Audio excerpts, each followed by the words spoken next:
next 30 minutes, I will talk about why building a UI framework can be beneficial for multiple teams or projects company, how to approach, the overview of our main UI framework components, and about benefits. But first, I would like to make just a quick introduction. My name is Natalia Rebrova, and I started my career as a UI UX designer in games around 9 years ago, working on a AAA project. But after that, I was mainly focused on creating free-to-play mobile games in different genres. And right now, I'm a UI UX designer at Sybo Games. But when I joined the company around 3 years ago, we were only 40 employees and had a lot of ambitions to grow. Right now, we are more than 100. We have multiple independent teams working on different projects. But during that intensive growth, it was very important to restructure the process of the UI development and make it more effective. So why build a UI framework? Several years ago, front-end frameworks for web development became very popular, and the accessibility of HTML, CSS, and Java combined together with the software that allowed designers to turn their mockups into code let them focus on creating unified design systems and design itself rather than on implementation.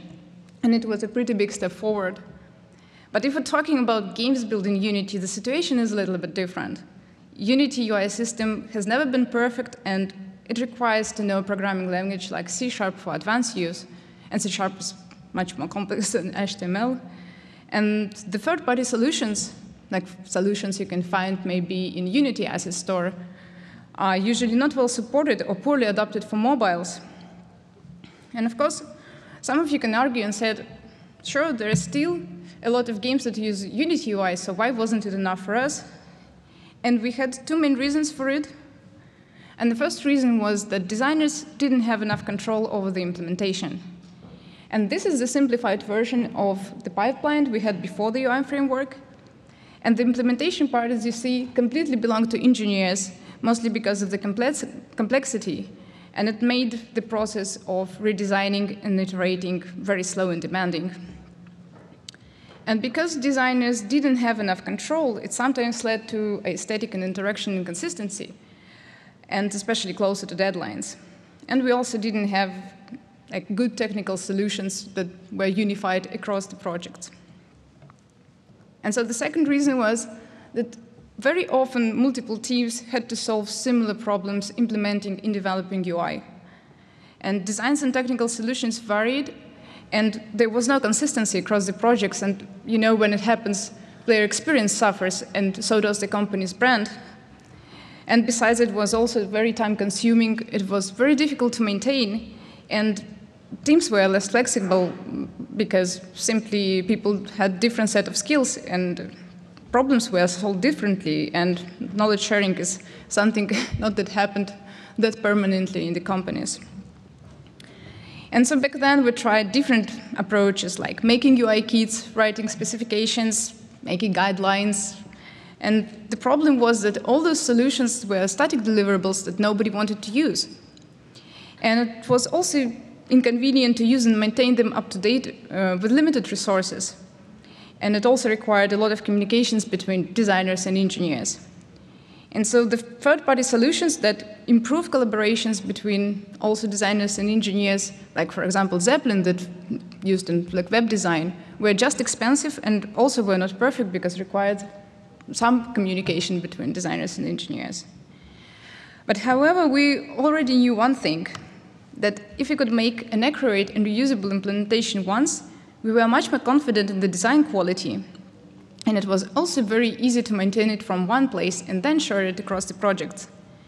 And so that's why, to unify our UI on implementation level, we started to build our own UI framework. How to approach? So the first step for us was to define principles and components we wanted to reuse across the projects. And the initial idea is based on atomic design approach, where it considers UI as a set of elements and behavioral patterns, and I assume most of you pretty familiar with the concept, where basic building blocks like atoms, like buttons, labels, transitions, even color palettes, can be combined into more complex components like molecules that can be combined into organisms, and organisms can be grouped into screens that provide context. And since the UI framework we built was meant to support multiple projects, it consists of technologically unified components that can be skinned and combined into templates that can be then combined into screens, and reusable behavioral patterns and transitions.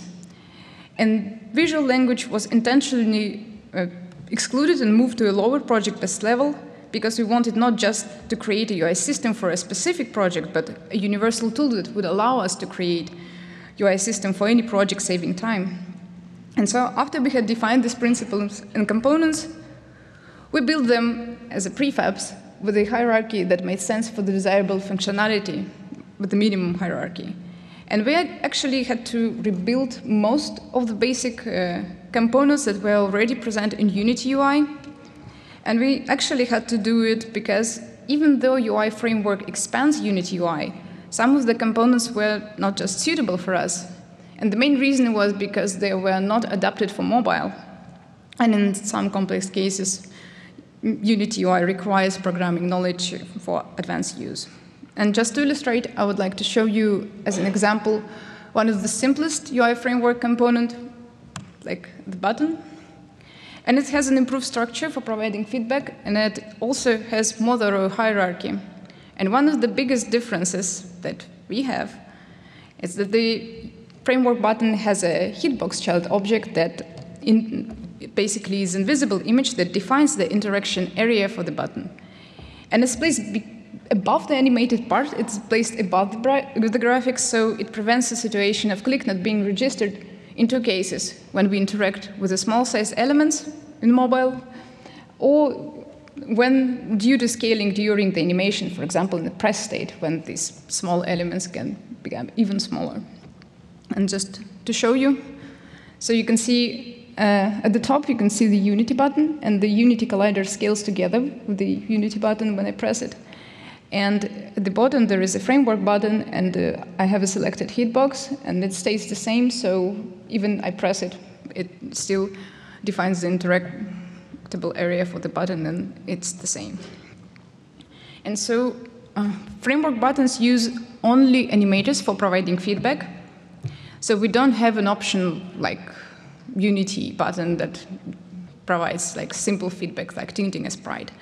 But it's mainly because using animators, we can actually create any type of feedback we need, and plus it's very easy to reuse animators across the components with the desirable behavior.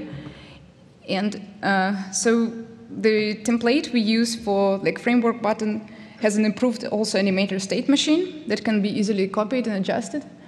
And we improved some transition times, and we also added a release non-click state for our buttons, and we completely excluded hover state, which only causes problems on mobile. And other components like radio groups, tabs, toggles, progress bars, they all had gone from the same rework process and combined and composed of a library of the template assets. We, of course, have some special components we developed specifically for the UI framework, like view config and transition config. I will return a little bit later. But instantiated, these templates can be skinned, animated, and extended according to a specific project style. And then they can be added to a specific project style library, which is like very custom. We call skin assets. And the name may be not the perfect one, because in skin assets also can be included some components, for example, like combinations of components with a specific anchoring or hierarchy for different project needs. And so it's very easy to instantiate them with one click from a specific window. And to show an example how we use it, I just want to show you a little video. It's not a real game. I just made this case specifically for this talk. And so I have a preset of a pop-up, and I want to fill it with the skinned assets. And here I just add some list item, like 2, and then I want to, for example, to add a button, just adjust the position. And basically, you can see how just like in a second, I can create a variation of a pop-up using like this window without going anywhere and looking for anything else. I can, of course, also adjust some sprites or text. And we know and we expect this to become obsolete after we start to use nested prefabs, but we built the UI framework even before nested prefabs were announced last summer, so we were pretty much satisfied with the solution. So yeah, it was fine for so far. And the second reason, the second step in building the UI framework for us was to provide freedom for non-engineers. And it's actually one of the main benefits of the UI framework, because right now designers can implement UI without a big necessity to code. And it significantly reduces the iteration time between designers and engineers. And also designers get much more involved in the implementation process. And they use right now help from engineers only to create complex transitions or just when they need to work with data. But even though we right now also work on some solutions where designers also can start to work with data. And it's much more easier for them to start testing the aesthetics, and it happens much earlier in the process. And very important to say that it only became possible after we gave designers freedom to work with two main complex areas. And these are navigations and transitions between the screens, and controlling the rendering order of multiple layers, including 3D. Because let's be honest, just to add some sprites in the projects and make layouts in Unity, it's not that difficult for designers. But if we're talking about creating transitions and flows, this is where things get difficult. And to dive into the details, I would like to present one of our main components in the UI framework, the slice. And so slices serve as containers of canvases, graphics, and cameras. And a slice can be built as an entire screen, like loading screen or 3D model, or they can be built as a part of the screen, like, for example, pop-up or top bar or bottom navigation bar, and so on. And so the framework slice template consists of a root object with 3 main children, and those are cameras, graphics, and animation targets. And let's take a close look. Cameras. So the slice template comes with one orthographic camera per default. It's because it's most commonly used cameras for 2D graphics, if we, of course we assume that our UI is 2D. And we can add as many cameras as we want, but if it serves a purpose, but of course we should be mindful about the performance. And the usual case where we need multiple cameras can be when we need to render both 2D and 3D, and so we can use orthographic and perspective cameras accordingly. And so added cameras, they just get automatically referenced in the field we call camera list. And the order of the cameras determines the rendering order. And where this last camera is rendered topmost and was pretty much inspired by Unity render order, Unity UI. And so at the end, we can easily build multiple layers, operate with them, and correctly build a hierarchy just in a short period of time. And if I want to change the order of the cameras, I just don't need to operate with any values. I just need to drag the camera I want to render topmost at the bottom of the camera list, and that's it. And it's very neat, and designers really like to work with it, where they don't need to assign any camera depth and so on. Graphics act as parents for all the graphics contained in the slice, and the children of the graphics are expected to be canvases, and because it's where the 2D gets rendered, and the children on the canvases are expected to be slice panels. And this is another UI framework component which is very important for us, because slice parents, they are of course parents of graphics assets for our slice, and they are also very similar to your generic Unity panel, but it has an added component that allows us to associate this panel with a specific animation target. And animation targets is actually our favorite feature that we developed for this UI framework, because animation target they propagate animations for our slice panels. And this is the way for us to reuse animations across all slice panels in our projects, independent of amount of children and naming. And if you have ever worked with a Unity animation system, you probably know how painful it can be to be tied to a specific naming if you want to reuse like an animation. And it's right now it's possible because it's basically an abstraction layer that allows us to reuse animations because we are assigning just an animation target type to a specific panel. So we don't care what's underneath it, we don't care how it's called, but we just assign the type. And I would like, of course, to go into more details, but I would need a longer presentation, so let's move on. And so to assign and execute these animations, we need to use our slice somewhere. And for that purposes, the UI framework has another component we called viewconfig. And this is basically a recipe for our UI system about how to build and present a view, or if you can want, you can call it a screen. And so we need to fill in the information the system needs to know about how to build this view correctly. And a view config can include one or multiple slices. It has to have at least one slice. And slices also can be shared across the views. And again, the rendering order defined by order, like where I add my slices in this view config. And it's also very easy to manipulate with this view in runtime. So to illustrate, I have another small example.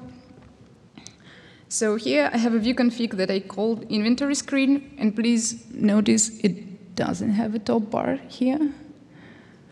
And what I need to do is just like in the inspector, I just need to add another slice.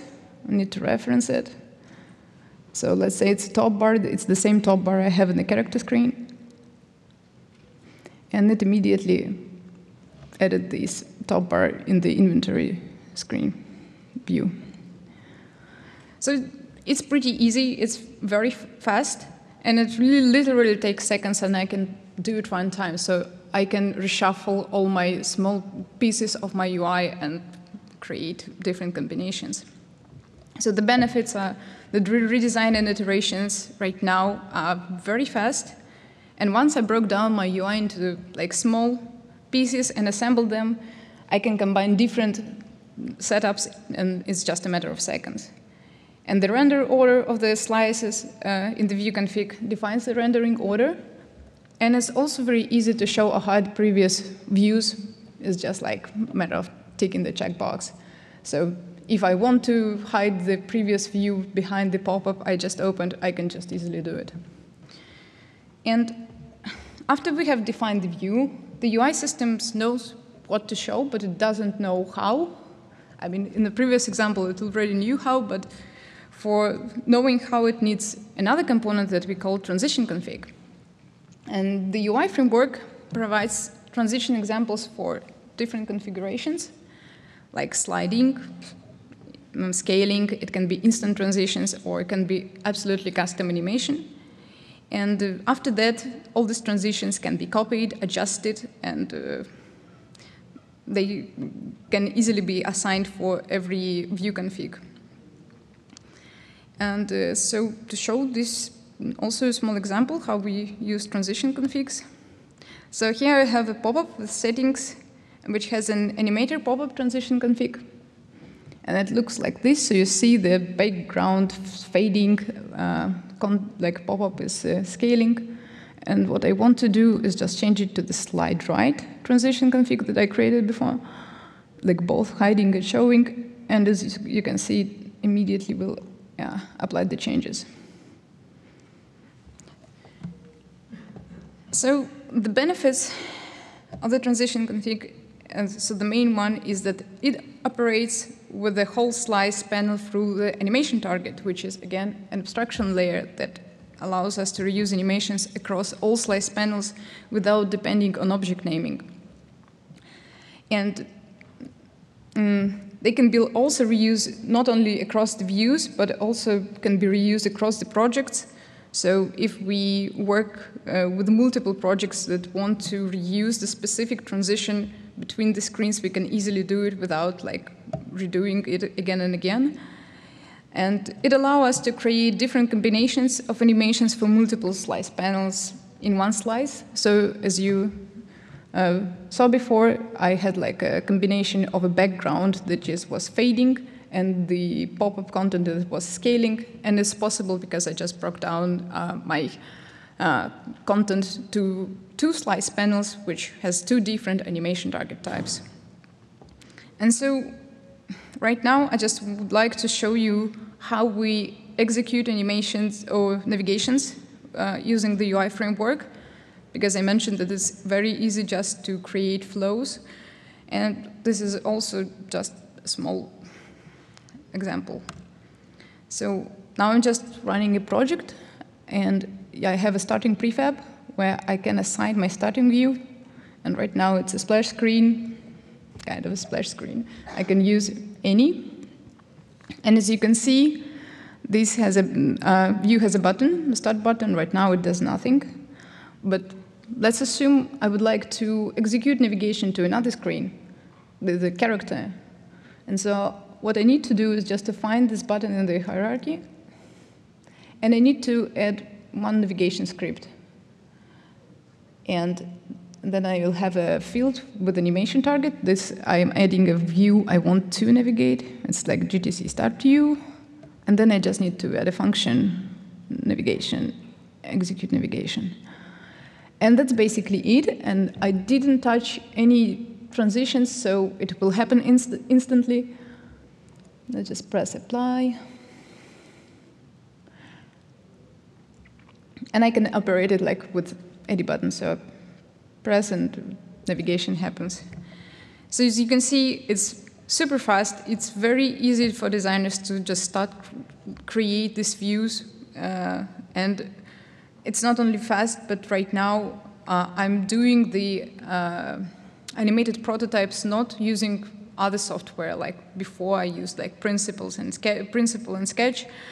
But right now I'm just using Unity because it's so much easier, and the result looks like the final result. And just to make a quick, maybe recap, I would like to say that the UI framework is built around this concept of navigations between the views that reference slices. And navigations are requested to be done between the views. And views can reference one or multiple slices, and slices are responsible for containing graphics and logic. And in a specific case, it's like slice panels and animation targets. And slices can be included in one or multiple views, and they can be shared across. And so navigation transitions right now can be built by a designer, and once they build, they can be easily reused across the views and also across the projects. And it's easy to start prototyping inside the project, saving time. Technical unification. So interaction design principles and basic UI architecture is unified to maintain the holistic design, and is very much less time-consuming and requires less resources to develop and to maintain. So we have right now like 1 or 2 dedicated engineers that help us to maintain the UI framework. It's also much easier to drive the UI innovations. So once a good solution is found and implemented in the UI framework, all the projects get the benefits of using it. And of course, in-house development allows us to adapt it very fast to all technical needs and not wait. And yeah, it's just really nice. But of course, it's very important to remember that building a UI framework is not just a silver bullet. And we still complement it with other tools. And just to give you an example, that we still use like text mesh pro style sheets for coherent typography. So it's like the place we control all the text styles for the projects, and we can easily adjust it, and then it will propagate the changes across all the text styles we need. We work with the disaggregated assets, and we use Unity color library, and very easy to adjust these color palettes, and it will also propagate the colors across all the assets. Yes, with the nested prefabs, it will be much easier, and we're also waiting for it. And Yeah, we'll also draw all our assets disregarding the project style in vector. And we are working right now on integrating an SVG importer to Unity and to support the original assets inside the project, so we can always have original assets inside the project and keep them up to date. And if we need to correct something, we just need to open it from Unity project and save it back. And we still use Unity UI systems in Sketch, and we still use other software for creating prototypes, especially in the concepting phase. So there are still a lot of things that support our UI framework. And so at the end, I just want to say, so it doesn't matter how you build your UI framework, but having a living design system of components and interaction patterns inside the projects can give you a lot of benefits. And it's not right now for our engineers or game designers to start use this UI framework and start creating good-looking screens, just opening the project, because all the guidelines are already inside it. You don't need to go and look to other guidelines or like read documentation. And of course, first of all, UI framework for us was a time-saving measure that allows our designers to focus on research, design, and testing rather than on implementation. And I think that's it. Thank you so much for listening. I think we have some time for Q&A, just 4 minutes, maybe several questions if you have.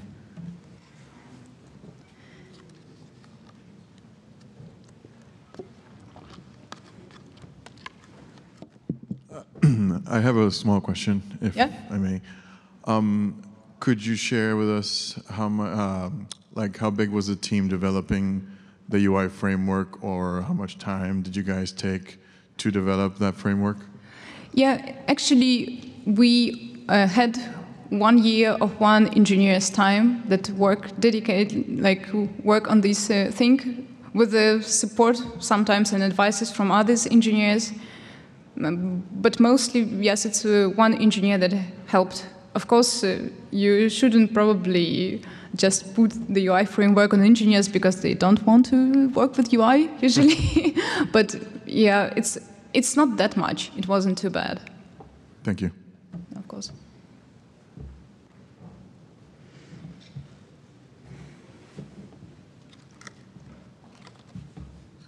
Hi. Yes, I would like to know if you came up with the need to make debugging tools for your UI framework.